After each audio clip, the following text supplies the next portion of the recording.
Kalau Bapak Ibu yang sudah berangkat umrah bulan puasa, dilihat bagaimana bacanya imam. Mohon maaf, termasuk sekarang sudah termasuk cepat.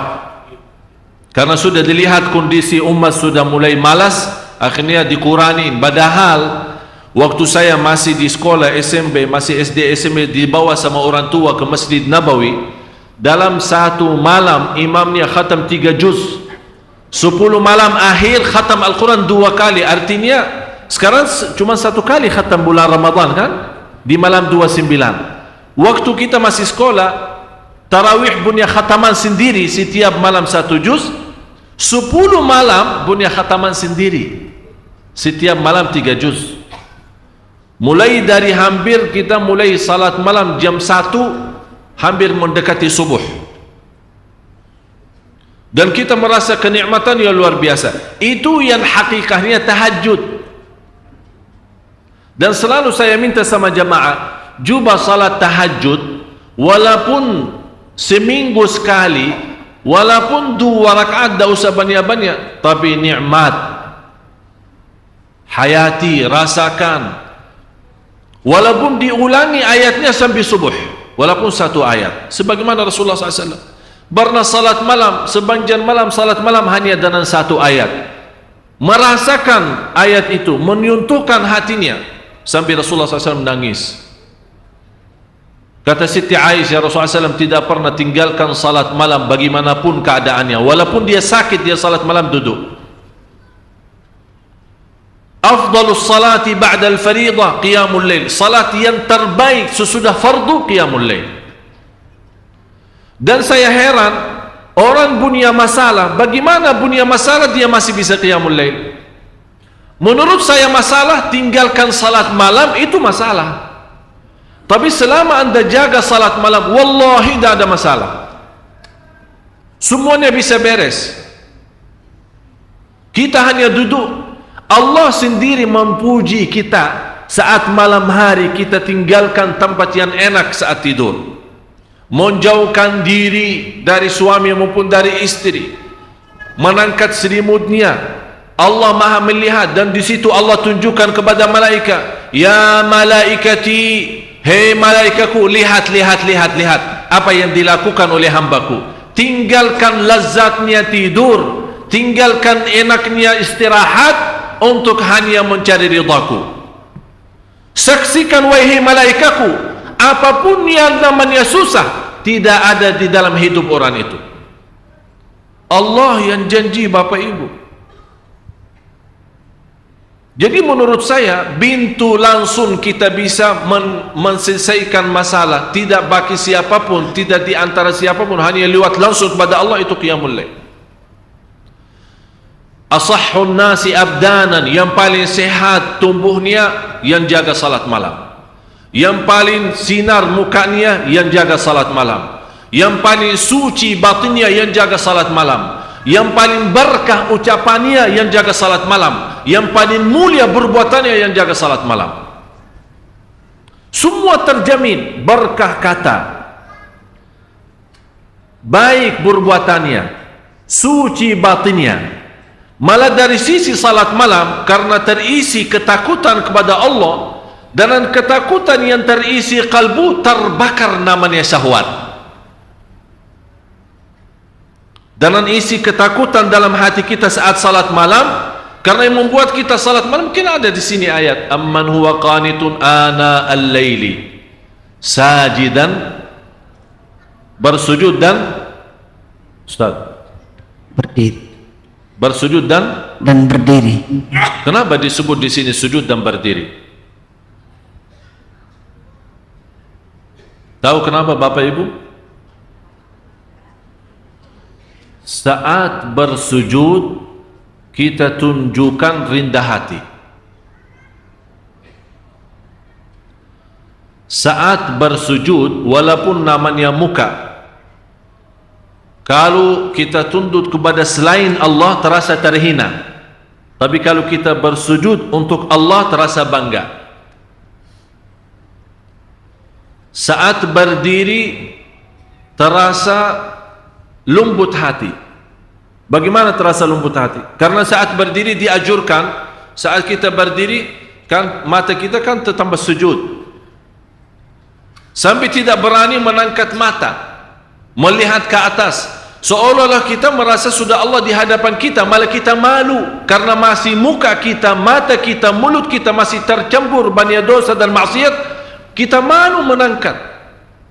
Ini yang membuat kehadiran kalbu dan fikiran saat itu merubahkan qiyam itu istimewa, sampai Allah menikmati saat kita berdiri. Oleh karena itu disebut di ayat ini, amman huwa qanitun ana al-laili sajidan wa qa'ima. Bapak Ibu, kenapa di sini didahulukan kata sajidan, bersujud dan berdiri, padahal kita tahu sama-sama berdiri kan sebelum sujud kan? Tapi kenapa di sini didahulukan sujud? Aqrabu ma yakunu al-'abdu ila Allah wa huwa sajid, paling dekat posisi hamba kepada Allah saat sujud. Paling dekat posisi kita di hadapan Allah saat Allah mendahulukan sujud daripada berdiri, padahal kita tahu berdiri duluan. Allah menanamkan rasa rindu kepada sujud. Oleh karena itu tertanam sita berdiri lama, nikmati bacaan, seperti dari bacaan Al-Fatihah dan ayat-ayat yang lain, kita terasa lagi memuji Allah, membaca kalamullah, mengagungkan dan membesarkan Allah lewat bacaan Al-Quran. Dan terasa, ya Allah, saya sudah lama dan banjan berdiri untuk memujimu. Ya Allah, saya rindu bersujud agar menjadi mendekatimu. Masya Allah. Jadi posisi berdiri dan sujud itu ada ikatan yang luar biasa. Oleh karena itu di rahasia ayat ini dibawakan kata sujudan, sajidan, wa qa'ima. Yang lebih indah lagi Bapak Ibu, dibawa kata sajidan, bukan sujudan. Kenapa sajidan? Itu merubahkan orang ini sangat membutuhkan kedekatan kepada Allah. Memang Bapak Ibu semua saya yakin sangat merindukan menjadi hamba yang terdekat kepada Allah. Itu sujudnya. Oleh karena itu dalam kesempatan saat sujud diserahkan oleh Rasulullah kita berbanjang doa, menadu, bermunajat, karena saat berdiri lama memuji Allah lewat bacaan Quran, kita sekarang mulai minta hajat. Karena saat berdiri kan dah boleh doa. Kapan boleh doa saat? Apa yang kita baca saat berdiri? Alhamdulillahi Rabbil Alamin. Artinya apa? Segala puji. Berarti kita membaca Al-Quran sebenarnya intinya memuji Allah. Kita belum minta apa-apa. Cuba bayangkan kalau ada seorang manusia mulia atau orang kaya, kita duduk di hadapan dia atau berdiri di hadapan dia, kita 1 jam puji dia di depan ribuan orang. Habis kita selesai puji dia, kita minta hajat, kira-kira ditolak enggak? Diterima.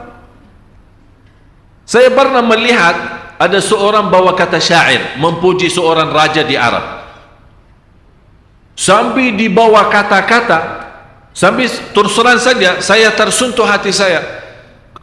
Padahal di bawah kata-kata, barangkali kalau kita kasih ke Nabi masih mending daripada manusia. Luar biasa pujiannya kepada raja, sampai raja sendiri sudah merasa dirinya kagum, sudah tidak bisa bertahan saking pujiannya tinggi. Habis itu belum dia selesai bacaannya, sudah berhenti, kamu mau apa? Saking senang, saking terbuka hatinya seorang raja, belum selesai orang memujinya, dia malah udah, kamu mau apa? Selesaikan.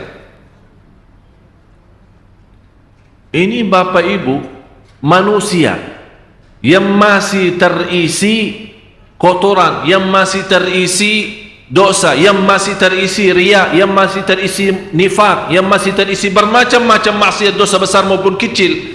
Kalau kita puji dia, dia tetap tersentuh, terbuka hatinya, dia lupakan segalanya dan dia bantu.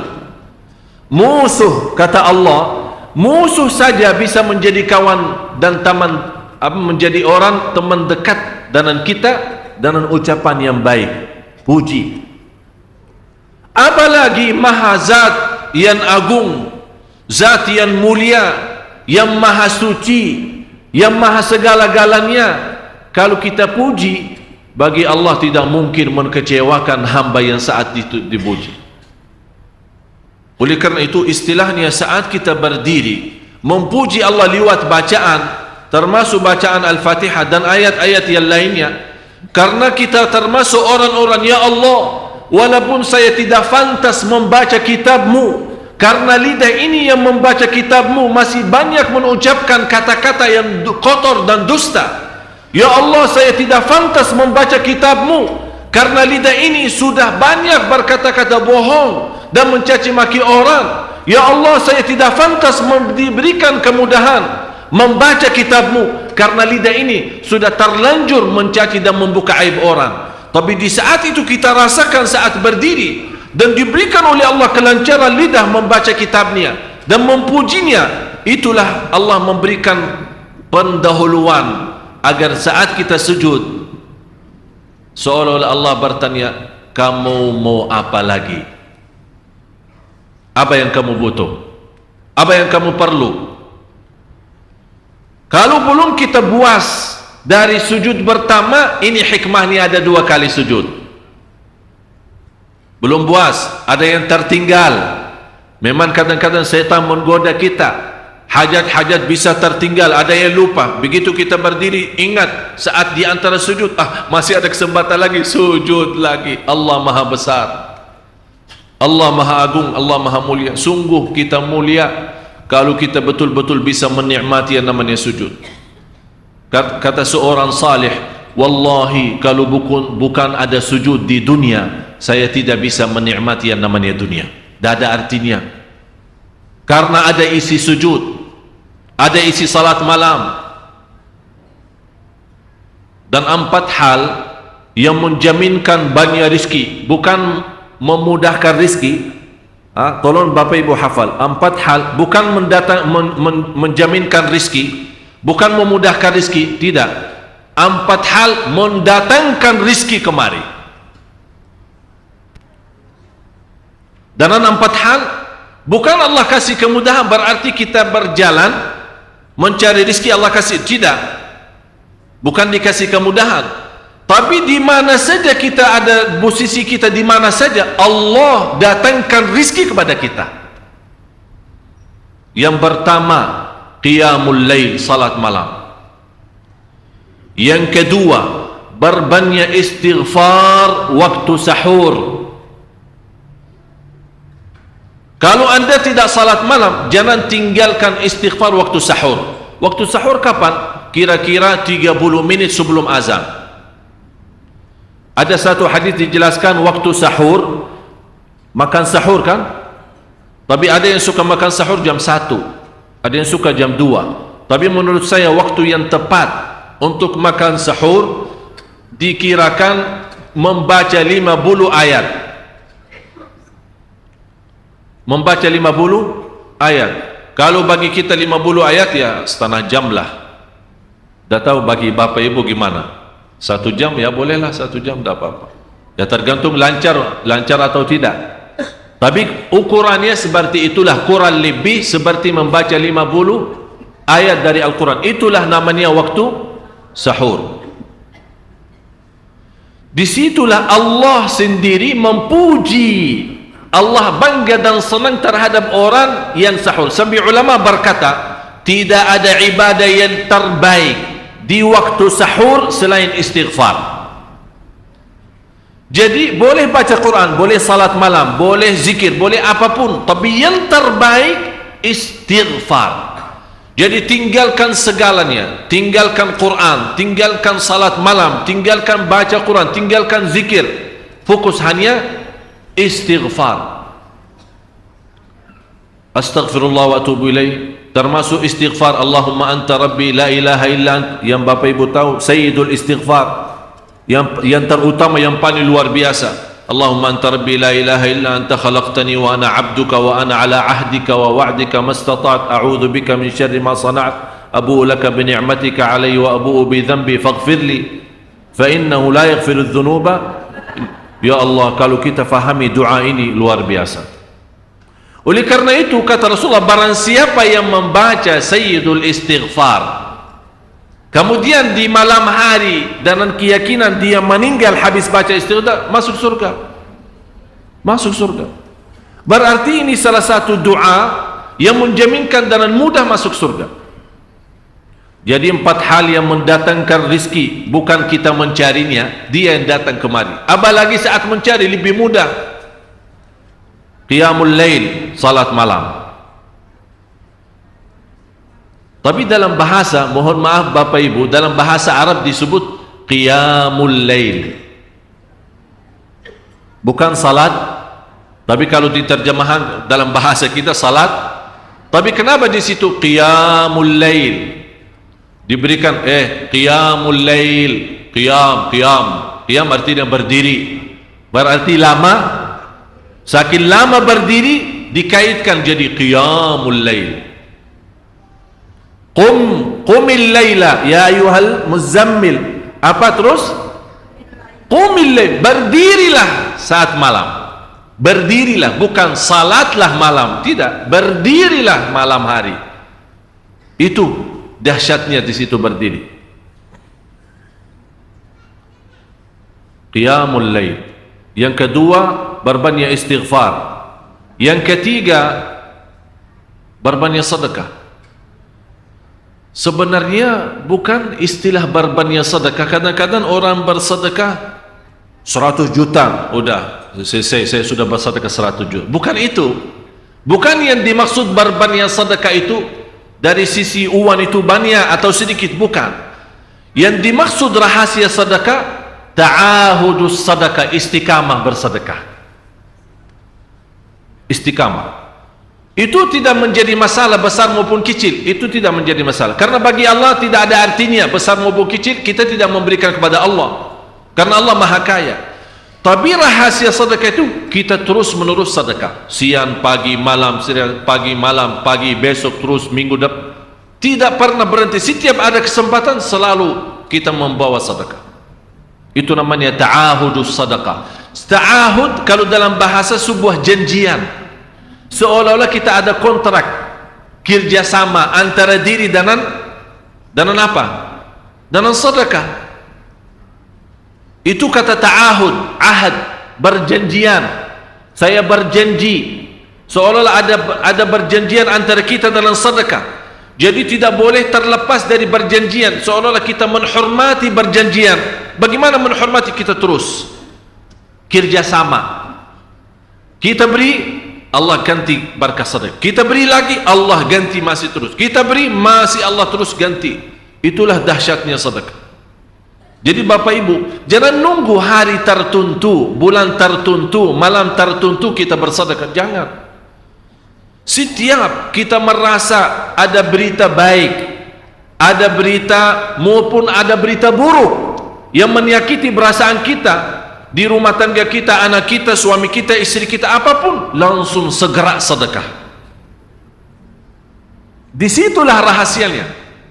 Ikatkan seolah-olah kita sudah membuat perjanjian antara diri dan sedekah dalam segala hal, hal senang maupun hal tidak, hal bahagia maupun hal sedih, hal bangga maupun hal lagi menghadapi kesusahan, kesulitan, selalu sehat dan sakit. Terus yang keempat, zikir, berzikir pagi hari dan sore hari. Berzikir pagi hari dan sore hari. Ini 4 hal Bapak Ibu. Berdiri malam hari, itu yang namanya tahajud, banjani atau lamanya berdiri. Berbanyak istighfar waktu sahur. Yang ketiga, berbanyak sedekah. Sudah Bapak Ibu mengerti? Jadi istilah berbanyak sedekah bukan artinya harus banyak dari jumlah hitungannya, tidak. Yang keempat adalah berzikir di pagi hari maupun petang hari. Amman huwa qanitun ana al-laili sajidan wa qa'ima. Sajidan wa qa'ima. Jadi Bapak Ibu, saat kita berdiri lama, walaupun baca 1 ayat, diulangi berkali-kali, walaupun baca surah pendek tapi diulangi berkali-kali tidak menjadi masalah. Bapak ibu hanya hafal qulhu dibaca 3 kali pahalanya seperti baca Al-Quran 30 juz. Ada seorang salih mengajak kawannya sudah mendekati subuh, ayo bangun salat malam dan baca sepertiga Al-Quran. Langsung orang itu menjawab, bagaimana saya baca, sebentar lagi mau azan. Bacalah qul huwallahu ahad, salat malam dan qul huwallahu ahad. Jadi bapak ibu, yang saya harap jangan susah fikir, ya Allah saya mau baca apaan. Tidak usah susah fikir, baca dan nikmati. Yang penting nikmati bacaan, walaupun qul huwallahu ahad setiap hari. Kalau kita pusing baca, Allah tidak akan pusing mendengar. Malah Allah paling senang mendengar bisikan bacaan dan bisikan doa kita malam hari. Allah paling senang mendengar bisikan doa munajat kita malam hari. Itu luar biasa. Terus lanjut. Sedang ia takut kepada azab akhirat dan mengharapkan rahmat Tuhan. Ini bapak ibu, takut dan mengharap rahmat. Inti daripada salat malam, inilah rahasia kalau bapak ibu mau mendapatkan transferan ilmu dari Allah. Yahdharul akhirah, takut kepada Allah dan takut hari akhirat. Takut aib kita ditahu oleh miliaran manusia. Takut dosa kita ditahu oleh miliaran manusia. Malu terbuka buku amal kita dilihat oleh miliaran manusia. Itu semuanya di hari akhirat. Jadi membuat kita jaga salat malam ketakutan kita kepada hari akhirat.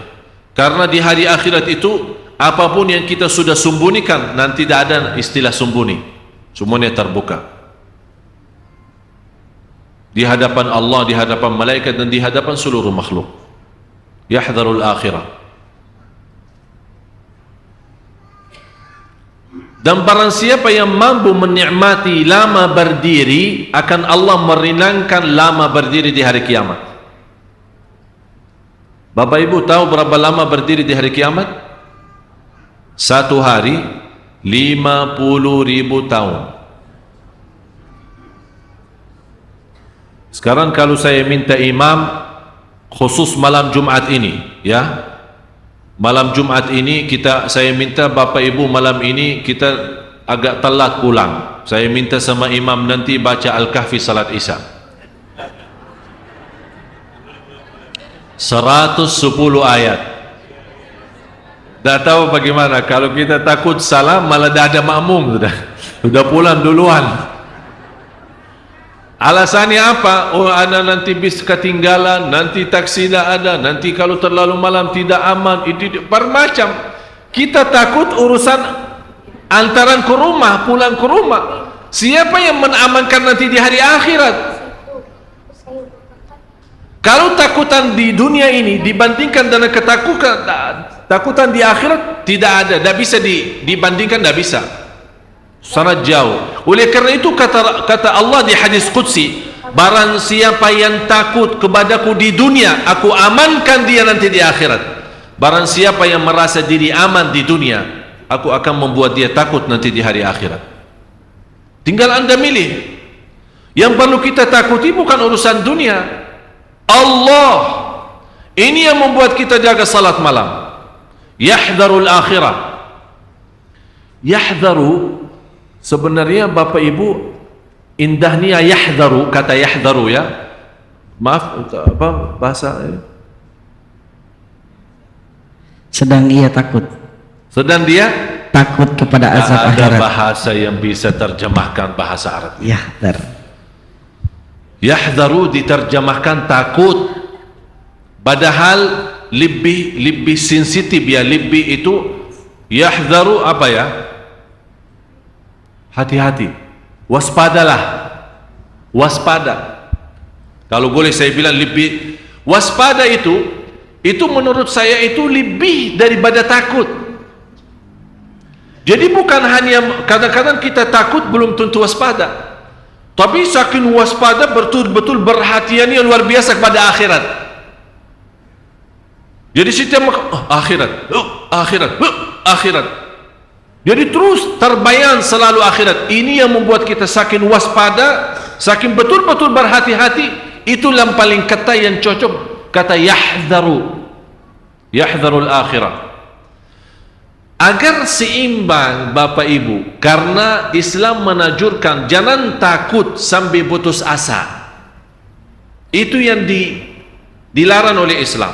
Kadang-kadang saking banyak dosa kita, sudah terbayang akhirat, sudah betul-betul waspada, ingat dosa lalu, akhirnya lama-lama saking tinggi takutnya, ya Allah, terus bagaimana dosa lalu saya?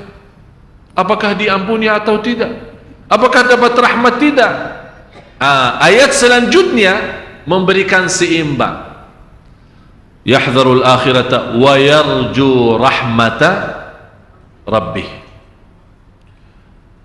Ya Allah, Bapak Ibu mohon maaf kalau saya mau teliti ya, setiap kata, setiap ayat, setiap kalimat, setiap huruf, barangkali sampai subuh belum kita selesai satu ayat ini, belum tentu selesai. Allah wa yarju rahmata rabbih.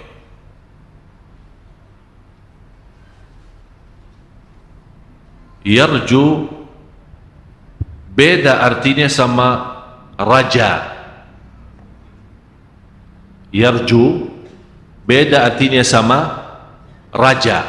Raja sudah berharap, sudah lalu, dia punya harapan rahmat Allah, ampuni dah, udah lalu. Tapi yarju tidak pernah berhenti memiliki harapan kepada Allah, tidak pernah berhenti, selalu berharap. Di situ ada takut, ada juga di sampingnya harapan. Dia takut memang dihukum atas dosa dan maksiat yang telah dilakukan, tapi di sisi lain dia merasa Allah Maha Adil dan Allah Maha Kasih Sayang. Bagaimanapun sebanyak dosa kita, sampai Allah bersabda di hadis yang qudsi, Allah berfirman di hadis yang qudsi, ya bna Adam, hei anak Adam, kalau engkau membawa dosa sepenuh bumi, coba bayangkan, kalau menurut saya kumpulkan dosa semua jamaah Sunda Kelapa, belum sampai sepenuh bumi, belum tentu sampai sepenuh. Tapi coba satu orang kalau bawa dosa sepenuh bumi ini, dosa dan maksiat, dosa besar maupun kecil, tapi tidak ada di antaranya berbuat syirik kepada Allah, kata Allah, saya tidak peduli, kata Allah, aku tidak akan peduli mengampuni segala-galanya. Masya Allah, Allah tidak peduli.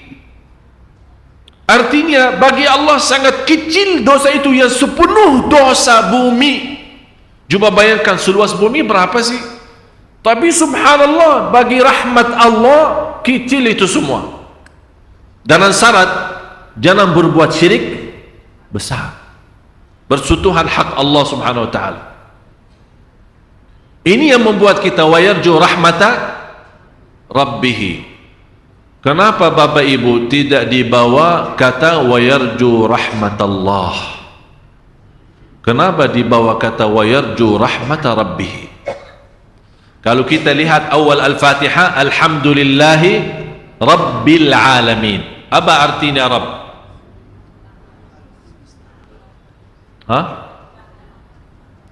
Menjaga.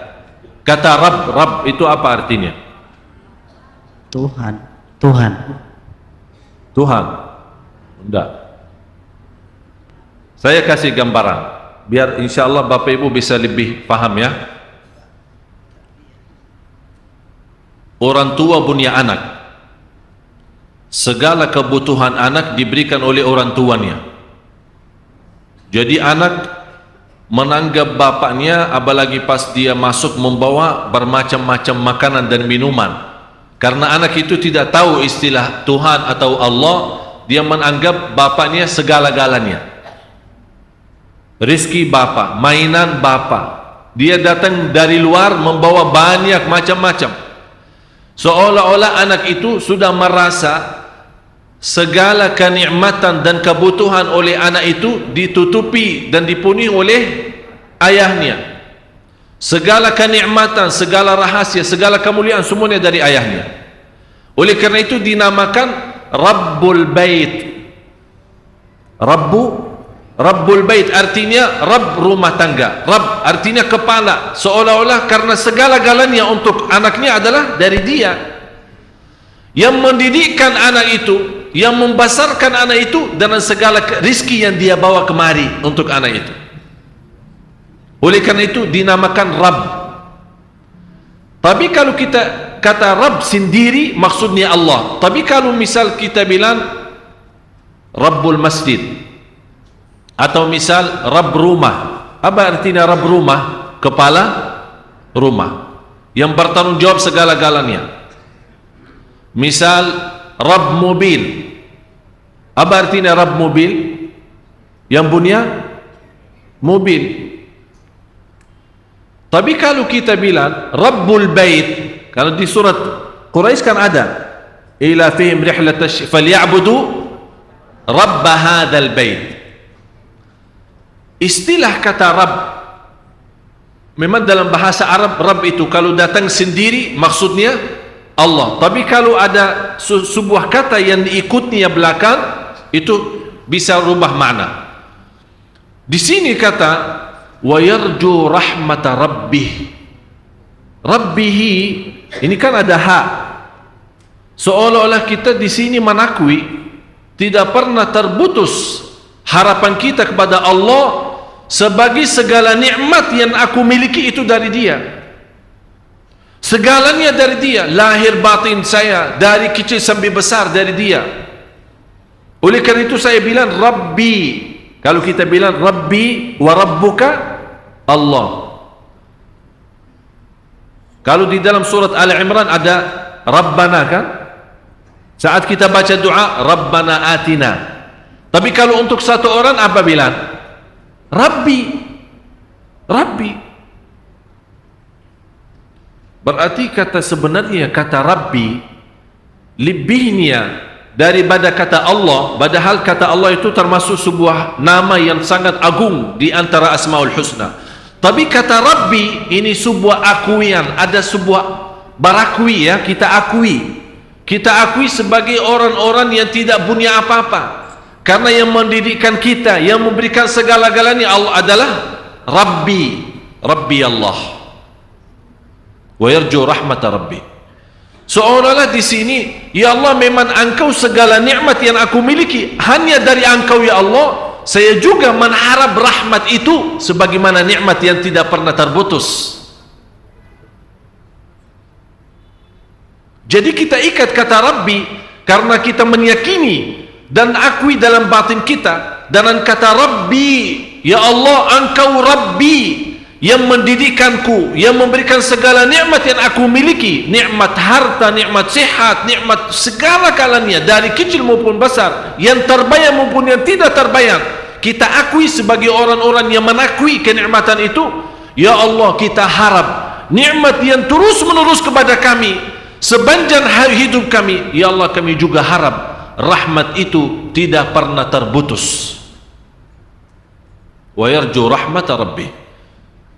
Bapak Ibu, kalau kita bisa rasakan seperti ini, baru Allah berkata, wahai Muhammad sallallahu alaihi wasallam, hal yastawi alladhina ya'lamun walladhina la ya'lamun.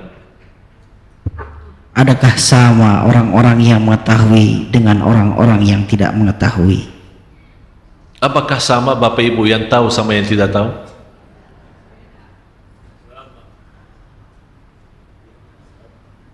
Manusia terhadap ilmu empat. Manusia terhadap ilmu empat golongan, empat kelompok. Yang pertama, dia tahu dirinya belum tahu. Ini maaf ya, bahasa mungkin agak sedikit aneh ya. Dia tahu, dia belum tahu. Atau istilah lain, dia yakin, dia tahu dirinya tidak tahu apa-apa. Faham? Belum faham ya? Jadi kalau ditanya tahu, ana yakin tak tahu apa-apa. Ana tak tahu apa-apa. Yang kedua, dia tidak tahu, dia tidak tahu.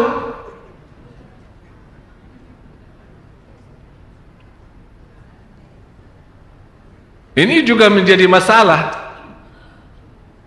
Dia tidak tahu dirinya, tidak tahu apa-apa. Yang ketiga, dia tahu dirinya tahu.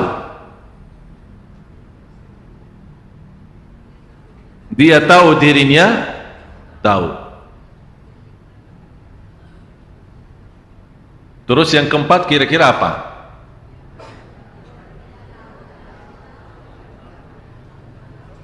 Dia tahu, tidak tahu. Sekarang kira-kira kita dari yang mana? Apakah tahu diri tidak tahu? Apakah tidak tahu diri tidak tahu? Ini musibah ini. Sama sekali, malah dirinya tidak tahu posisinya apa, di mana Allah taruhnya, ana tidak tahu. Ditanya dari mana? Saya tidak tahu dari mana dan kemana dan apapun bagaimana. Saya tidak tahu dari mana dan kemana dan bagaimanapun bagaimana. Mudah. Itu na'udzubillah, seperti ini binatang lebih berguna. Yang pertama, dia tahu dirinya tidak tahu. Yang kedua, dia tahu dirinya, dia tidak tahu dirinya tidak. Ini musibah ya? Mudah-mudahan tidak ada di antara kita yang tidak tahu dirinya tidak tahu. Yang ketiga, dia tahu dirinya tahu. Yang keempat, dia tidak tahu dirinya tahu. Maaf, saya memang bawa bahasa tapi yang mungkin, tapi Bapak Ibu sudah faham tujuannya, maksudnya apa. Itulah qul hal yastawi alladhina ya'lamuna walladhina la ya'lamun. Apakah tahu, apakah sama orang yang tahu sama yang tidak tahu? Berarti yang tahu dua golongan, yang tidak tahu juga. Yang tahu dirinya tidak tahu, ada yang tahu dirinya sudah tahu. Ada yang tidak tahu dirinya tidak tahu, ada yang tidak tahu dirinya tahu. Menjadi tahu aja. Mau makanan tahu ya. Jadi makanan tahu dan tempe. Qul hal yastawi alladhina ya'lamuna wal ladhina la ya'lamun. Sebelum ditutupi ayat ini, Allah berkata apa? Ustaz. Innama yatadzakkaru ulul albab. Sesungguhnya orang yang berakalah yang dapat menerima pelajaran. Mudah-mudahan Bapak Ibu di hari ini diberikan oleh Allah kecerdasan fikiran, bisa memahami ayat ini.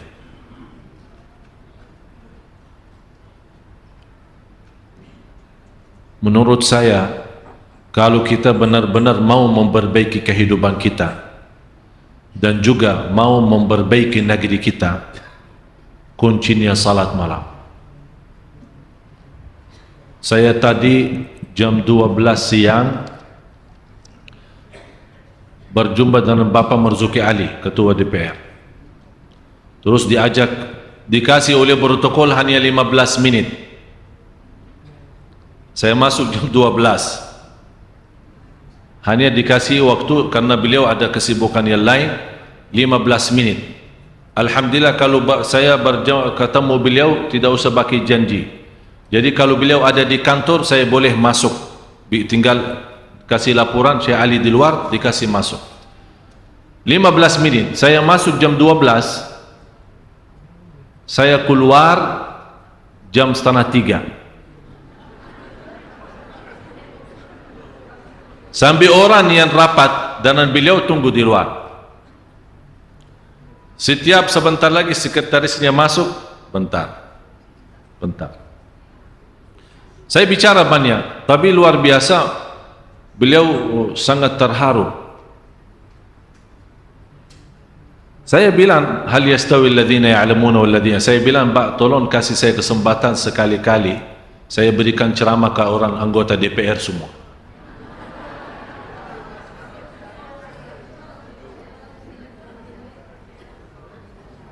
InsyaAllah dengan pertolongan Allah keluar dari DPR semua nangis. Tapi nangisnya yang insyaAllah yang rubah hidup mereka. Bukan nangis yang tapi habis nangisnya malah hilang sandal. Ada satu cerita, seorang salih khutbah Jumat. Khutbah yang membuat jamaahnya nangis, terharu, tersentuh.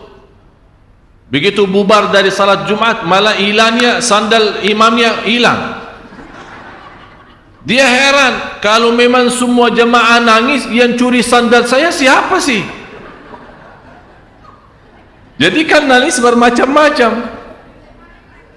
Dan yang kita harap nangisnya itu yang bisa merubah kita, yang bisa menanamkan rasa malu, yang bisa menaikkan kualitas takut.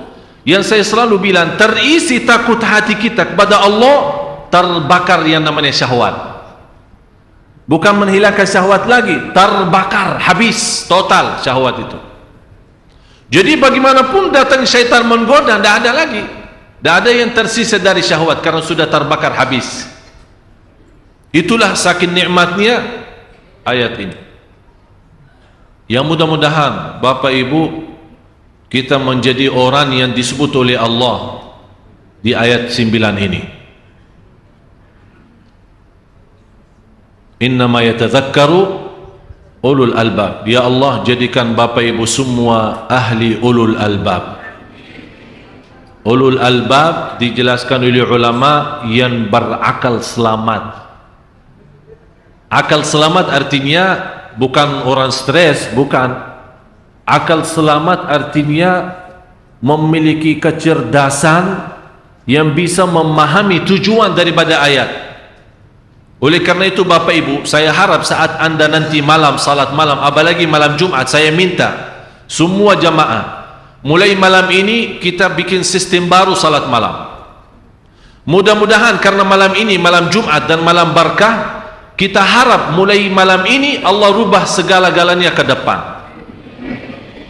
Hajat dunia, hajat akhirat, urusan rumah tangga, urusan usaha, urusan rizki, urusan kesehatan kita, segala-galanya Allah uruskan. Jadi kita benar-benar kita buka jubah. Saya yakin kalau Bapak Ibu masuk, apalagi malam Jumat, malam yang penuh barakah dan rahmat, di waktu sahur sebelum subuh, kira-kira 1 jam atau setengah jam saja, tidak usah lama. 2 rakaat tapi dengan nikmat, dengan enak, senang, rasakan, terasa kita berdiri di hadapan Allah dengan rindah hati, dengan tawadhu, lembut, dan merasa merindukan segera sujud karena habis lama berdiri. Saya yakin akan Bapak Ibu malam besoknya, walaupun capek, walaupun ngantuk, walaupun mau tidur, Allah kasih energi untuk kita bangun salat malam lagi. Karena kita sudah terasa indahnya, sudah terasa kenikmatannya. Wallahi kalau bukan salat malam, tidak ada lezat di dunia, tidak ada istilah nikmat di dunia. Kata ulama, ada surga Allah di dunia. Barang siapa yang masuk surga Allah di dunia, pasti masuk surga Allah di akhirat. Salat malam surga Allah di dunia. Salat malam. Siap?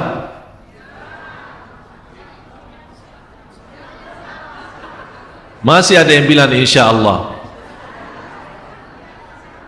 Fa idza azamta, azam baru tawakal. Siap insya-Allah. Kita tunjukkan, saya harap Bapak Ibu, kita tunjukkan kepada Allah jujur niat kita. Walaupun dari sekarang kita nawaitu. Tunjukkan Allah, karena sekarang melihat bukan ucapan kita, bukan apa yang Bapak Ibu dengar, tapi Allah sekarang saat ini melihat apa isi hati Bapak Ibu. Isinya apa? Kita, Allah melihat isi hati saya akan tunjukkan Allah. Seolah-olah kita berkata dari dalam hati saya, ya Allah, lihat saja nanti. Lihat saja nanti bagaimana.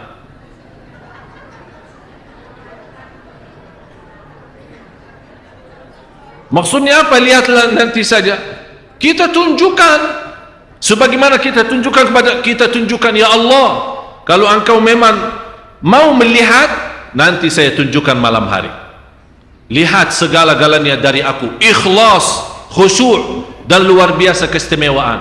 Disitulah Bapak Ibu, wallahi saya yakin, begitu anda salat subuh dan buka hari baru, sungguh akan menjadi berbeda dalam segala perasaan kita. Mau coba? Nanti malam. Lapangannya nanti malam. Disitulah kita tunjukkan kepada Allah. Mudah-mudahan dengan kejujuran Bapak Ibu, dengan keikhlasannya Bapak Ibu, Allah buka hati kita semua. Diberikan kecerdasan pikiran agar kita bisa menikmati dan memfikirkan. Saya mohon, sebelum kita bubar acara ini, saya mohon semuanya malam ini memberikan sedekah agar bisa dipimpin oleh Allah nanti malam untuk salat malam. Semuanya. Kalau ada kota amal silahkan isi. Kalau tidak ada kota amal, bagaimana tolong diaturkan panitia-panitia masjid. Saya minta semua, berapapun sedekahnya, kecil atau besar, silahkan, tapi dengan niat, ya Allah saya mohon diberikan kepada saya kekuatan untuk nanti malam agar saya tunjukkan yang terbaik. Saya akan tunjukkan diriku apa dan siapa kepadamu ya Allah. Mudah-mudahan dalam sedekah berkahnya malam ini, apalagi malam Jumat, akan Allah tunjukkan dahsyatnya dan keindahannya salat malam. Disitulah kehidupan kita insya-Allah ke depan menjadi istimewa dan berkah. Amin ya rabbal alamin. Mohon panitia tolong, mana panitia masjidnya? Tolong dibantu. Mau pakai sarung saya, pakai pakai sarung saya.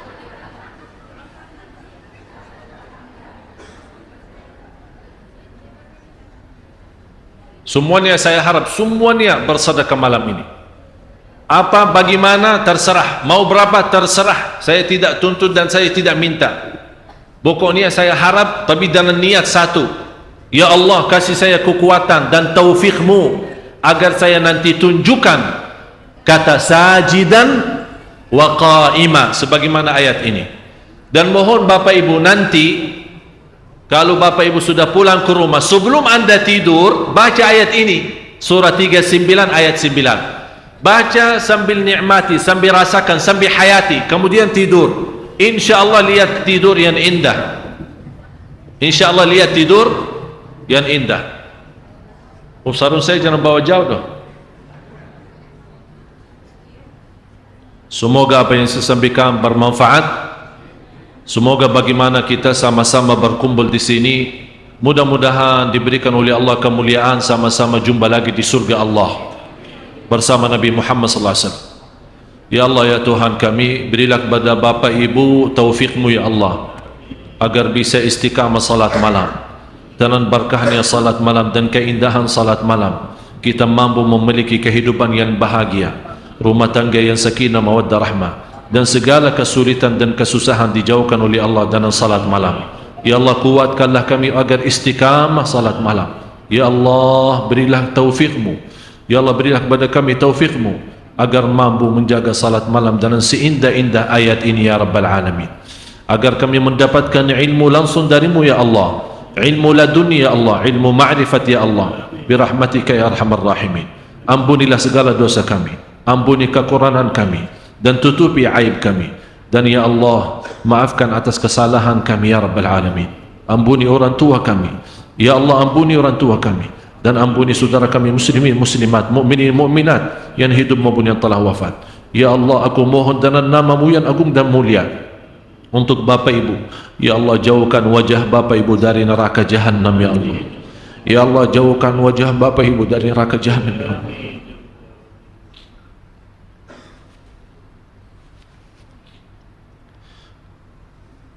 Ya Allah,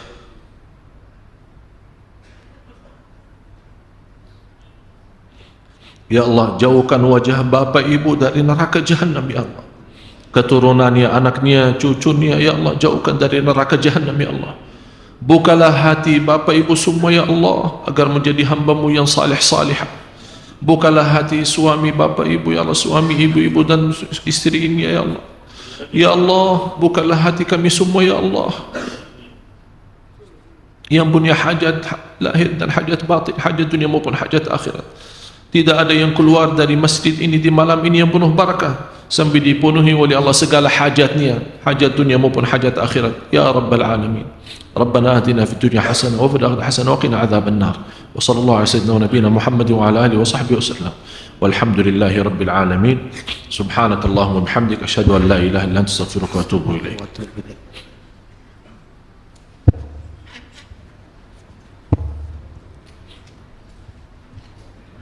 Alhamdulillah wa syukurillah. Demikianlah para jamaah sekalian pengajian kita pada malam hari ini.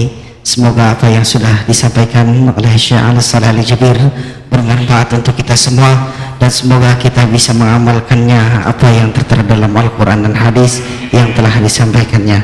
Untuk itu marilah sama-sama kita akhiri majelis kita dengan membaca Alhamdulillah, Alhamdulillahirabbil alamin.